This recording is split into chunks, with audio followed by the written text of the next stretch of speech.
하나님의 능력인 복음. 로마서 1장 16, 17절 말씀입니다. 내가 복음을 부끄러워하지 아니하노니 이 복음은 모든 믿는 자에게 구원을 주시는 하나님의 능력이 됨이라.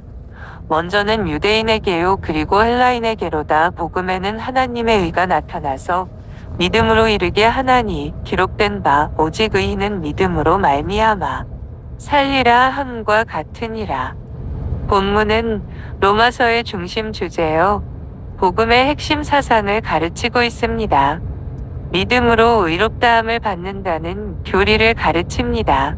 그리고 복음의 본질과 복음의 보편성을 가르칩니다. 실로 참 생명과 참 기쁨을 제공하는 복음은 유대인이나 이방인 할 것 없이 누구에게나 필요한 것이라는 말씀입니다. 복음을 믿는 자는 누구든지 곧 외모나 출신이나 지식의 정도나 과거에 어떻게 살아왔든 상관없이 구원을 받을 수 있다는 것입니다.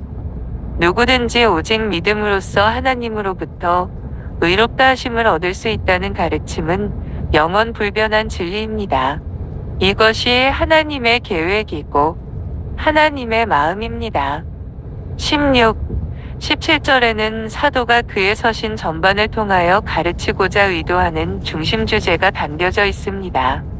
사도는 여기서 모든 믿는 자에게 구원을 주시는 하나님의 능력을 소개하고 있습니다.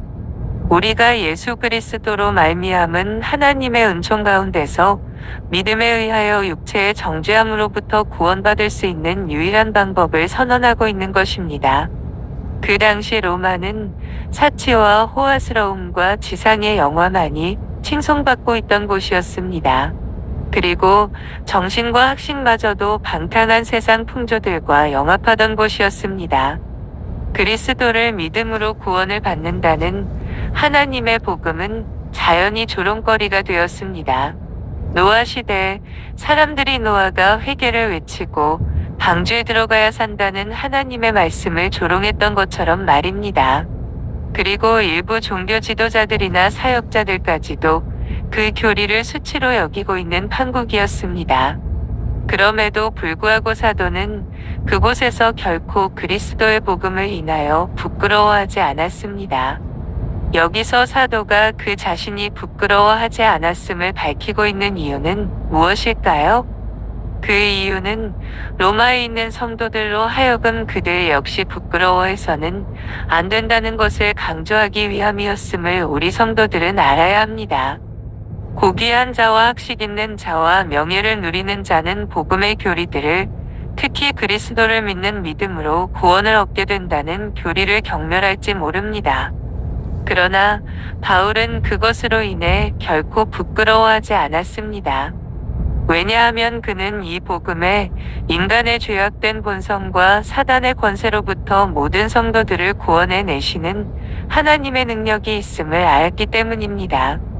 우리가 믿는 복음은 모든 믿는 자에게 주시는 하나님의 능력입니다. 여기서 능력이란 강력한 폭발물과 동일한 어원을 가진 말로써 초월한 권능, 폭발적이고 전능한 역사 등을 의미합니다. 이는 곧 제 아무리 완악하고 단단한 심령이라 할지라도 능히 굴복시킬 수 있습니다. 또 그 어떤 죄악의 실체라 할지라도 이를 능히 무찌르고 파괴시킬 수 있는 하나님의 초월하신 능력을 일컫습니다. 한편 이 능력으로서 주어지는 구원은 단순히 죄로부터의 구출이라는 차원을 훨씬 넘어 죄로 인해 훼손되었습니다. 그리고 어그러진 인간을 건강하고도 온전하게 회복시켜 주신다는 의미까지를 포함하고 있습니다. 실로 이 구원은 부르심과 칭의, 성화와 영화, 구속이라는 구원의 전 과정을 하나로 묶어주는 언어입니다. 그런데 이 구원은 모든 믿는 자에게 주어집니다. 즉, 하나님의 구원하시는 능력이 처음에는 유대인들 가운데 나타나서 그 대다수의 삶을 변화시키고 거룩하게 만들었습니다. 그러나 그 후에 이것은 이방인들에게도 똑같은 영향을 끼치게 됩니다. 물론 이 같은 순서는 하나님께서 이 역사 가운데서 인류를 어떻게 구원해 가실 것인지를 보여주신 순서일 뿐입니다. 유대인과 이방인 간의 본질적인 차이를 일컫고자 함이 아닌 것입니다. 그 이유는 복음을 먼저 접한 유대인들이 회개하지 않으면 이방인보다 더 큰 심판을 받을 것이기 때문입니다. 한편 하나님은 이 구원하시는 능력을 통하여 당신의 의로우심을 나타내 보이셨습니다. 실로 이 하나님의 의는 하나님만 의로우실 뿐 아니라 죽어가는 죄악된 영혼마저도 의롭다 하실 수 있는 무한한 능력을 가지고 있습니다. 이러한 하나님의 의가 가장 잘 표현된 것이 바로 하나님의 본체이신 예수 그리스도의 성육신과 십자가 대속의 희생일 것입니다. 우리가 현재 처한 비참과 파멸의 상태는 우리가 저지른 불법에 의해 나타난 결과입니다.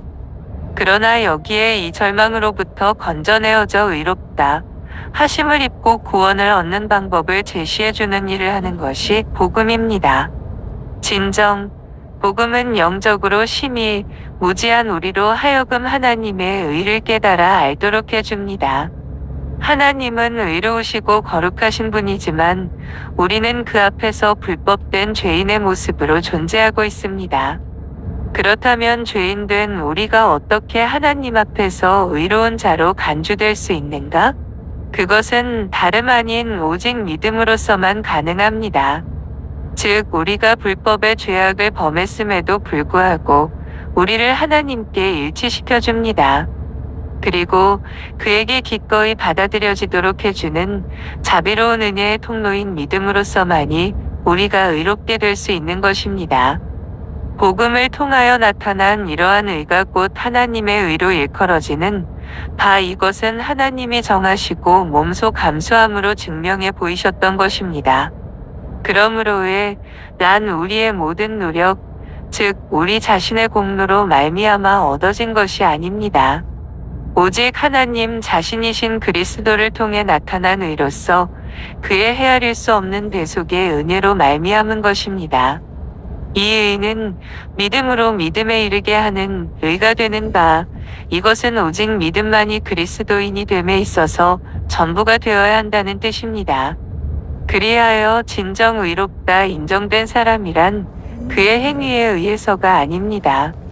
하나님께서 그에게 선물하신 믿음에 의해서 살고 하나님께 받아들여지고 구원되는 것입니다. 그러므로 하박국 2장 4절에서는 이러한 교리를 한마디로 잘 요약해주고 있습니다. 의인은 믿음으로 말미암아 살리라. 또한 그 의는 죽음의 권세 아래 머물고 있던 우리를 그리스도에게 접목시켜주는 믿음에서 출발하여 우리 생명과 존재의 근원 되시는 그분으로부터 믿음, 소망, 사랑의 덕목을 취하도록 해주는 믿음에까지 이르게 해줍니다. 의인은 믿음으로 말미암아라는 구절은 우리를 의롭게 변화시켜주는 믿음을 설명하고 있습니다. 사실 믿음은 그리스도인의 삶의 시작과 그 과정에 있어서 무엇보다도 중요한 전부가 됩니다. 혹시나 믿음이 우리를 의로운 상태에 놓이게 해주고 그 다음은 우리의 잠재되었던 선한 의식이 깨어나 우리의 행위에 의해서 우리가 믿음 가운데 보호되고 지탱되어 믿음으로 행위에 이르는 것으로 생각될 수도 있으나 결코 그렇지 않습니다. 오직 끝에서 끝까지 믿음으로 믿음에 이르는 것임을 명심해야 합니다. 하나님으로부터 온전히 주어진 이 믿음은 믿음 자체를 증대시켜주며 지속시켜주고 꺾이지 않게 해줍니다. 그리고 인생의 거룩한 행보에 박차를 가함과 동시에 불신앙까지도 제압해버리는 것입니다. 다른 사람들은 불신앙으로 완강한 불복종에 이르고 불복종으로 영원한 형벌에 이르도록 살아갑니다. 그러나 우리는 죽음에서 영생으로 옮겨짐을 받았습니다. 그러기 때문에 하나님이 베풀어 주시는 분에 넘치는 영광으로 나아가야 합니다. 복음을 귀하게 여기고 마음에 굳게 지켜야 하겠습니다. 우리가 살아가는 인생의 행보와 결정들 가운데 믿는 자로서의 모습이 나타나야 하겠습니다. 이것이 복음의 능력을 나타내는 것이고 복음을 부끄러워하지 않는 사람인 것입니다. 감사합니다.